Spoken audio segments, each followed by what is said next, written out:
श्रुति ने बताया कि हम लोग मानवता इंसानियत को मोटिव नहीं बनाकर हम पॉलिटिकल एजेंडा बना रहे हैं। वो चीज़ बहुत गलत है। मतलब हर जगह ये हो रहा है कि अगर माइनॉरिटी है मेजॉरिटी उनमें दो में लड़ाई है तो वो लोग बोलते हैं हम सही है, ये लोग बोलते हैं हम सही है। कोई भी ये चीज़ नहीं देख रहा है कि इंसानियत क्या चीज़ है। लोगों को पहले इंसानियत को समझना चाहिए। महिलाओं के मुद्दों को लेकर लगातार देश में आग लगी हुई है। मणिपुर का मुद्दा इतना ज्वलंतशील है कि देश की महिलाओं ने संसद से लेकर सड़क तक मोर्चा खोल दिया और देश के प्रधानमंत्री से यहाँ पर चेतावनी दी जा रही है, चुनौती दी जा रही है कि आप बेटी बचाओ जो बेटी पढ़ाओ का नारा देते हैं वो नारा जो है कहीं ना कहीं एक जुमला है। ये महिलाओं की तरफ से कहना है। ऐसी एक महिला जो है जंतर मंतर में मौजूद है, इनसे जानने का प्रयास करेंगे कि ये क्या कहना चाहती है मणिपुर के मुद्दे को लेकर। क्या नाम है मैम आपका? ओनम। ओनम। मैं आपसे ये जानना चाहता हूँ कि मणिपुर का जो वीडियो सामने आया उसको आप कैसे देख रही हैं? मणिपुर का वीडियो पूरे देश की महिलाओं को शर्मसार करने वाली वीडियो है। पूरे भारत की महिला को शर्मसार किया गया।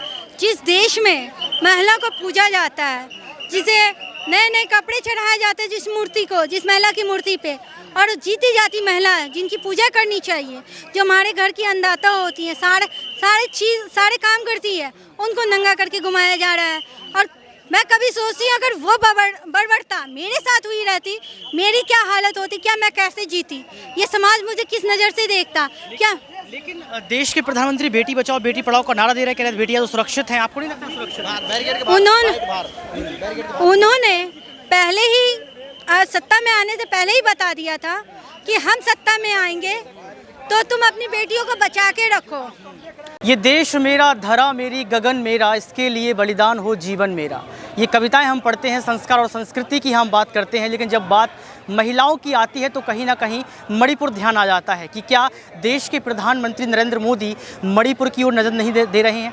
क्योंकि लगातार देखा जाए तो एन वीरेंद्र सिंह के साथ साथ यहाँ पर गृह मंत्री अमित शाह और देश के प्रधानमंत्री नरेंद्र मोदी तक के इस्तीफे की बात कर दी गई है। महज 3 महीने हो गए, 4 मई का वो वीडियो वायरल किया जाता है। इसके बाद पूरे देश में महिलाओं का आक्रोश देखने को मिलता है और ये कहा जाता है कि अब जनादेश जो है देश के प्रधानमंत्री नरेंद्र मोदी की तरफ नहीं होगा, क्योंकि आप सिर्फ राजस्थान, मध्य प्रदेश और तमाम राज्यसभा के जो विधानसभा चुनाव होने वाले हैं राज्यों में उनमें लगे हुए हैं और लोकसभा चुनाव को देखने के बाद आप इंडिया पर जो है हमला बोल रहे हैं। लेकिन सबसे बड़ा सवाल ये है कि अगर आप महिलाओं के मुद्दे को लेकर सामने नहीं आएंगे, बेटी बचाओ बेटी पढ़ाओ को जुमले के रूप में कहेंगे, तो कहीं ना कहीं 2024 में ये आपके लिए हानिकारक होगा। इसी मुद्दे को लेकर तमाम महिलाएं जंतर मंतर पर हमारे साथ मौजूद हैं, उनसे बातचीत करने का प्रयास करेंगे कि आखिर वो क्या समझती हैं इस मुद्दे को लेकर। आपका नाम क्या है मैम? श्रुति। श्रुति, वो वीडियो देखा होगा आपने जो 3 मई को हुआ था, लेकिन अभी वायरल किया गया। उस वीडियो को देखने के बाद सरकार शांत है, लगातार प्रोटेस्ट देखने को मिल रहा है, हर एक राज्य में महिलाएं जो है आक्रोशित नज़र आ रही हैं। क्या देख रही हैं उसको, आपको कैसा है यहाँ पर? देखिए, मैंने वो वीडियो अभी तक ऑनेस्टली मैंने देखा नहीं है, लेकिन मैंने सुना है वीडियो के बारे में कि एक बहुत ही हीनियस काइंड ऑफ वीडियो जो कि वायरल हुआ है।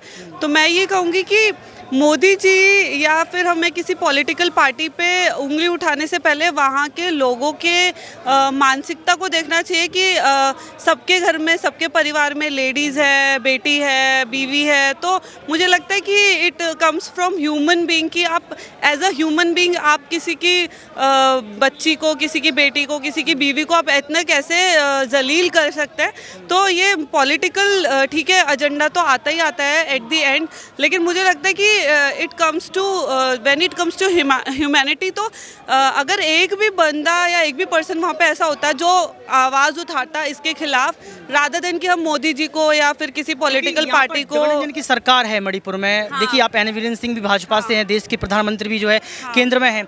इसके बाद वहाँ मणिपुर की जो बेटियाँ, उनका यही है कि अगर एन वीरेंद्र सिंह उस समय कुकी समुदाय और जो मैती समुदाय की लड़ाई को खत्म करवा देते तो शायद ये नहीं होता। तो सरकार तो सवाल से ही जनता सरकार से ही पूछे जाएंगे। एक्चुअली उनकी लड़ाई शायद ये आज की नहीं है, ये मैंने भी अभी थोड़ा बहुत जो भी मैंने पढ़ा या मैंने सुना है, उनकी लड़ाई काफ़ी टाइम से ही चलती आ रही है। तो वो दोनों ही एक दूसरे को कॉन्ट्राडिक्ट करते रहते हैं और दोनों ही चाहते हैं कि हमारा या तो एक अलग स्टेट बने या हमें कुछ अलग से दर्जा दिया जाए। और ये सिर्फ उन्हीं के समुदाय में नहीं है, आप हिंदू मुस्लिम को देख लीजिए या आप किसी भी कम्युनिटी को देख लीजिए, हर कोई अपने आप को ना एक प्रायोरिटाइज रखना चाहता है। अब वहाँ पे मेजॉरिटी और माइनॉरिटी इक्वालिटी को लेकर भी चल रहा है कि उन्हें मेजॉरिटी चाहिए, वो माइनॉरिटी का दर्जा चाहते हैं। तो ये सारी चीज़ें मुझे लगता है ठीक है, आप एक डेमोक्रेटिक कंट्री में हैं तो आपको बोलने का या आपको कुछ भी करने का पूरा लगता है कि बेटियां सुरक्षित हैं भारत देश में? क्योंकि हर एक राज्य, बंगाल का देख लीजिए, आप उत्तर प्रदेश में देख लीजिए, हर जगह से रेप की घटनाएं आती रहती हैं, वीडियो आते रहते हैं।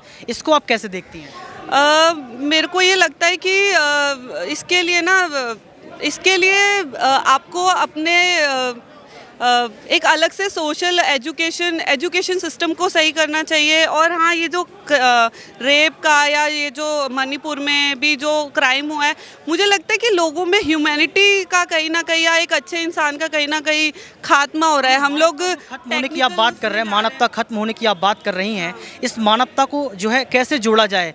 कैसे खत्म हो रही है मानवता? शर्मसार कैसे हो रही है? शायद अब आज की डेट में हम लोग उस नज़रिए से देख ही नहीं पाते। मतलब लोगों में बदला लेने का इतना ज़्यादा, अभी जैसे जितना मैंने सुना था, वहाँ पे एक फेक न्यूज़ वायरल हो गई थी कि जो दूसरा समुदाय है उनका कोई एक फ़ोटो ऐसा वायरल कर दिया था कि शायद उनको रेप करके ऐसे प्लास्टिक में फेंका गया ये वो, लेकिन ये फेक था। तो जो मैंने सुना उसमें ये लोग जो उन लेडीज़ को जिन्होंने जो भी क्राइम करा, हीनियस क्राइम, उसमें ये था कि वो ये दिखाना चाहते थे क्योंकि आप लोगों के समाज के लड़कों ने या आदमियों ने हमारे समाज की लेडीज़ के साथ ऐसा करा, दैट्स वाई हम आपके साथ ऐसा कर रहे हैं। तो ये एक बदला लेने की भावना बहुत ज़्यादा है लोगों में कि अगर तुमने मेरे साथ ऐसा करा तो मैं भी ऐसा करूँगा। लोग आज की डेट में ना शायद फॉरगिवनेस पे ध्यान नहीं दे रहे हैं, लोग बदला लेने पे ध्यान दे रहे हैं। और ये मेरे को लगता है हमें ये एक एजुकेशन सिस्टम चलाना चाहिए कि जहाँ पे लोगों को दिखाया जाए कि टेक्नोलॉजी और ये सब के अलावा भी ना एक ह्यूमैनिटेरियन कॉज भी होता है, जो कि शायद सबसे बड़ा अगर कुछ है तो वो यही है। लेकिन अगर मैं ये बोलूँ कि यहाँ पे एजुकेशन का थोड़ा लैकिंग है तो ये मेरे को लगता है कि ऐसा है कि मानवता शर्मसार है और राजनीति चीख और चिल्ला रही है। मेरा सवाल आपसे ये रहेगा कि क्या सच में बेटियां सुरक्षित हैं देश में? क्योंकि हर एक बेटी की जो है आवाज़ मणिपुर बन चुकी है, बंगाल बन चुकी है, उत्तर प्रदेश और तमाम राज्य बन चुकी है। देखो, बेटियां सुरक्षित तब भी हो सकती है तब जब देश सुरक्षित हो, और जहाँ पे हमें लग रहा है कि हम हर चीज़ में, जैसे कि श्रुति ने बताया कि हम लोग मानवता, इंसानियत को मोटिव नहीं बनाकर हम पॉलिटिकल एजेंडा बना रहे हैं, वो चीज़ बहुत गलत है। मतलब हर जगह ये हो रहा है कि अगर माइनॉरिटी है, मेजॉरिटी, उनमें दो में लड़ाई है, तो वो लोग बोलते हैं हम सही है, ये लोग बोलते हैं हम सही है। कोई भी ये चीज़ नहीं देख रहा है कि इंसानियत क्या चीज़ है। लोगों को पहले इंसानियत को समझना चाहिए। राजनीति में इंसानियत है? देखो, राजनीति के बारे में तो भूषण शरण सिंह यहीं पर उनके लिए प्रोटेस्ट चल रहा था, पहलवान खिलाड़ियों को जो है रोते रोते चले गए, गाते गाते चले गए, लेकिन कुछ न्याय नहीं मिला। क्या आपको लगता है कि राजनीति में इंसानियत बची है? देखो, मैं राजनीति के बारे में इतना बोल नहीं पाऊंगी क्योंकि we are actually professionals and हम इन सब चीज़ों से थोड़ा अलग हैं। तो इस चीज़ें में मैं अपना इंसानियत की बात कर रहा हूँ, कॉमन सा सवाल है आपके लिए। देखो, जो चीज़ें अभी हो रही है उससे ऐसा लगता है कि राजनीतिक जो भी पॉलिटिशियंस ये है, इन्हें थोड़ा और एक्टिव होना चाहिए और लोगों की बात को सुन के उनका कोई ना कोई सॉल्यूशन निकालना चाहिए। मैं यही बोलना चाहूँगी। यानी कि शोषण की पोषण की बात लगातार जो चल रही है, उस बीच बेटियों का यही कहना है कि राजनीति का जो स्तर है वो कहीं ना कहीं उसमें सुधार आना चाहिए। प्रधानमंत्री या तमाम जो नेता हैं उनको बेटियों को लेकर सुनना चाहिए, उनकी आवाज़ को सुनना चाहिए और न्याय मिलना चाहिए। आज के लिए सिर्फ इतना ही। कैमरामैन सुमित के साथ ऋतिक सविता।